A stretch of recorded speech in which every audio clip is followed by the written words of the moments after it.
হঠাৎ সে ভয়ে চমকে উঠল। নিচের দিকে তাকাতেই তার মুখ থেকে একটা চিৎকার বেরিয়ে এলো। তার আসল পায়ের জায়গায় এখন যন্ত্রচালিত কৃত্রিম পা লাগানো রয়েছে। ক্রোধ আর আতঙ্কে সে দরজায় এত জোরে লাথি মারল যে দরজাটা ভেঙে চুরমার হয়ে গেল এবং সে দৌড়ে রাস্তায় বেরিয়ে এলো। বাইরে দাঁড়ানো মানুষজন সঙ্গে সঙ্গে তার দিকে বন্দুক তাক করলো।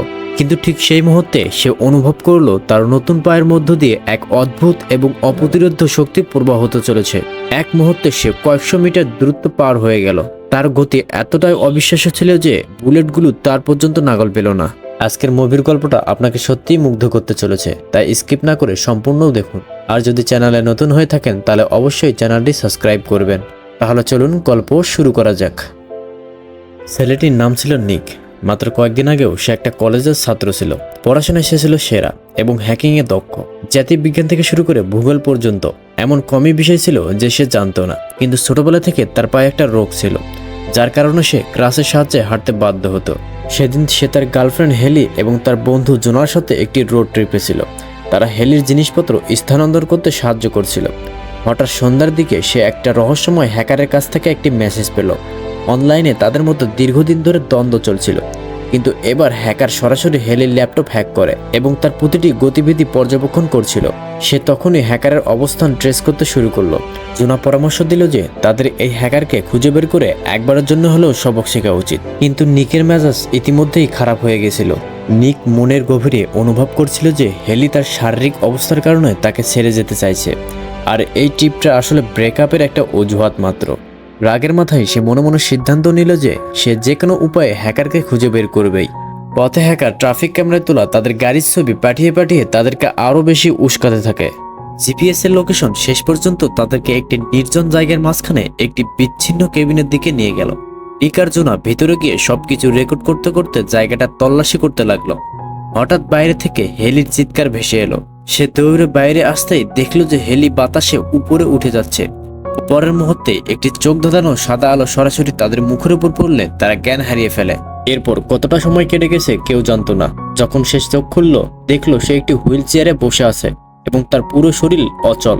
তার সামনে হ্যাজমেট স্যুট পরা একজন লোক বসেছিল, যার নাম ছিল পেজ। সে নিককে বলল যে সে তার স্মৃতি ফিরিয়ে আনতে সাহায্য করবে। পেজ ব্যাখ্যা করলো যে তারা এলিয়েনের জীবন্ত প্রাণীর সংস্পর্শে এসেছে এবং হয়তো তারা সংক্রামিত হয়ে গেছে। ডাক্তাররা তাকে অনেক দিন ধরেই প্রশ্ন করতে থাকে, কিন্তু নিক এখানে কি ঘটেছে তার কিছুই বুঝতে পারছে না। সে জোনা এবং হেলির সাথে দেখা করতে চায়, কিন্তু তাদের সম্পর্কে কেউ কিছু বলছে না। তারপর একদিন সকালে ডাক্তারের কাছে নিয়ে যাওয়ার সময় সে হঠাৎ একটি ঘরের ভিতরে বিছানায় শুয়ে থাকতে হেলিকে দেখলো।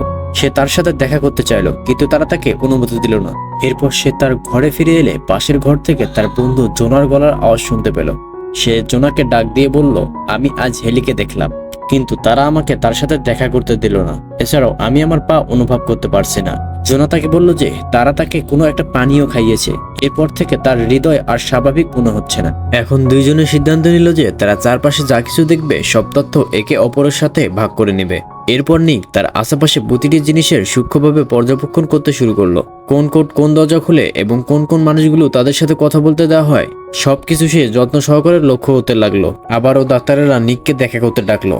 তারা তার সামনে বিভিন্ন আকারের বেশ কয়েকটি বস্তু রাখলো এবং আকার এবং রং সম্পর্কে বোঝাপড়া পরীক্ষা করার চেষ্টা করলো, কিন্তু নিক উত্তর দিতে অস্বীকার করলো। সে বলল, যতক্ষণ পর্যন্ত আপনারা আমাকে হেলির সাথে দেখা করতে না দিবেন আমি কিছুই বলবো না। এর কারণেই ডাক্তারেরা বাধ্য হয়ে নিককে হেলির কাছে নিয়ে গেল, কিন্তু কোনো লাভ হলো না, কারণ সে কোমায় ছিল। এরপর নিক ঘরে ফিরে এসে জোনাকে সব ঘটনা বলতে শুরু করলো, কিন্তু অন্য পাশ থেকে জোনার আওয়াজ আসা বন্ধ হয়ে গেল। ঠিক একই সময়ে সেখানে একটি গরুর উপরেও পরীক্ষা নিরীক্ষা চলছিল। তারপর হঠাৎ লাইট নিভে গেল এবং কেউ একজন সুযোগ বুঝে পালিয়ে গেল। নিকো গিয়ে একটি অন্ধকার বাথরুমে লুকিয়ে পড়লো। যখন আলো জ্বলে উঠলো তখন দুইজন লোক তাকে বাইরে নিয়ে এলো। এখানে নিক দেওয়ালে অনেক গভীর দাগ লক্ষ্য করলো। এরপর সে ডাক্তারের কাছে গিয়ে জিজ্ঞাসা করলো যে জোনা কোথায়। ডাক্তার তাকে বলল যে জোনাকে এখানে কখনো আনাই হয়নি। নিক বলল এটা অসম্ভব, কারণ আমি তার সাথে কথা বলেছি। ডাক্তাররা এ বিষয়ে কোনো উত্তর দিল না। এখন নিক তার ঘরে ফিরে এসে বারবার জোনাকে ডাকতে লাগলো এবং তার সাথে কথা বলার চেষ্টা করলো, কিন্তু অপর পাশ থেকে কোনো সাড়া না এলে এতে নিক স্পষ্ট হয়ে গেল যে জোনা এই জায়গা থেকে পালিয়ে গেছে। এই কারণে নিক সিদ্ধান্ত নিল যে সে হেলিকে নিয়ে এখান থেকে পালাবে। এই সমস্ত দিনগুলোতে সে সমস্ত কোড লিখে রেখেছে এবং সে যে পথে বের হয়ে যাবে সেই পথের প্রতিটি রুট মুখস্থ করে নিয়েছে। সে হেলিকে নিয়ে পালাতে শুরু করলো। ঠিক যখন সে শেষ দরজায় পৌঁছলো, হঠাৎ ডাক্তাররা সেখানে এসে হাজির হয়ে তাকে ধরে ফেললো। এরপর নিক জ্ঞান হারিয়ে ফেললো।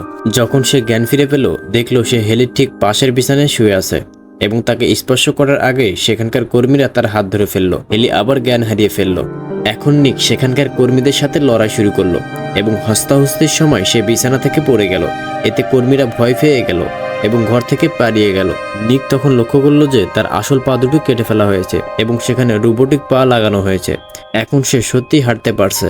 এই রোবোটিক পাগুলো অবিশ্বাস্য রকম শক্তিশালী এবং সেই শক্তিতে সে একটা দরজা ভেঙে ফেললো। যেই তার সামনে এলো, তাকে আক্রমণ করতে করতে সে সামনে এগোতে লাগলো। হেলিও তার সাথে ছিল। তারপর লিফটে করে নিচে নামার সময় ডাক্তার নিকের কাছে এসে বলল, যদি তুমি এখান থেকে বাইরে যাও তাহলে এলিয়েনেরা তোমার জন্য বিপদ হবে, তোমার এখানেই থাকা উচিত।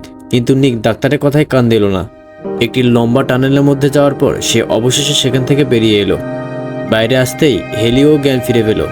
দুইজনে তার দিকে তাকিয়ে বুঝলো যে তারা একটা নির্জন এলাকায় আছে যেখানে মাইলের পর মাইল কিছুই দেখা যাচ্ছে না। এইভাবে দুইজনে শেষ পর্যন্ত একটি রাস্তায় এসে পৌঁছালো যেখানে একটি গাড়ি আসছিল এবং তারা চালকের কাছে লিফট চাইলো। গাড়ির ভিতরে একজন বৃদ্ধা মহিলা ছিলেন এবং তিনি তাদেরকে তুলে নিতে রাজি হলেন। কিছুটা পথ যাওয়ার পথে বৃদ্ধা মহিলা অদ্ভুত সব কথা বলতে শুরু করলেন। তারপর হঠাৎ তিনি রাস্তার মাঝখানে গাড়ি থামিয়ে ভয়ঙ্করভাবে জোরে জোরে হাসতে লাগলেন। নিক আর হেলি দুইজনেই ভয় পেয়ে গাড়ি থেকে নেমে পড়লো। কাছে একটি গ্যাস স্টেশন ছিল, তাই নিক হেলিকে নিয়ে সেখানে গেল। সে হেলিকে একটি ট্রাকের পাশে বসিয়ে সেখানকার ফোন দিয়ে সে ফোন করার চেষ্টা করলো, কিন্তু কোনো লাভ হলো না, কারণ ফোনটি নষ্ট ছিল। ঠিক সেই মুহূর্তে সে লক্ষ্য করলো যে ট্রাকের পাশে সে হেলিকে বসিয়ে রেখেছিল সেই ট্রাকটা সেই জায়গা থেকে চলে যাচ্ছে। হেলিও সেই ট্রাকের ভিতরে আছে। নিক সঙ্গে সঙ্গে বুঝলো যে ট্রাক চালক আসলে ডাক্তারের লোক এবং সে হেলিকে আবার সেখানে নিয়ে যেতে চাচ্ছে। এই কারণে সে ট্রাকের পিছনে ধাওয়া করা শুরু করলো। অবাক করা বিষয় হলো, রোবোটিক পাওয়ার কারণে সে অত্যন্ত দ্রুত দৌড়াচ্ছিল। ঠিক যখন সে ট্রাকের কাছে পৌঁছালো, ট্রাক চালক দরজা খুলে তাকে ধাক্কা দিয়ে ফেলে দিল।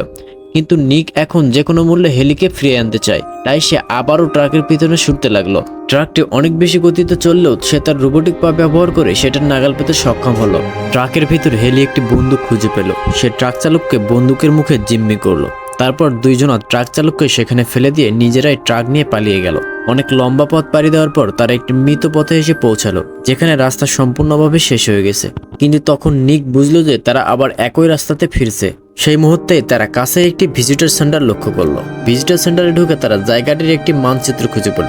মানচিত্রদের থেকে তারা আবিষ্কার করলো যে পুরো এলাকায় মাত্র একটাই রাস্তা আছে। নিক কিছু বুঝতে পারছে না। এদিকে হেলির অবস্থা ক্রমশ খারাপ হয়ে যাচ্ছে, তাই দুইজনে সেখানে রাত কাটার সিদ্ধান্ত নিল। সেই রাতে ভিতরে থাকার সময় হঠাৎ ডাক্তারের লোকেরা সেখানে এসে হাজির হলো। নিক আর হেলি তাদের কাছ থেকে লুকিয়ে পড়তে লাগলো।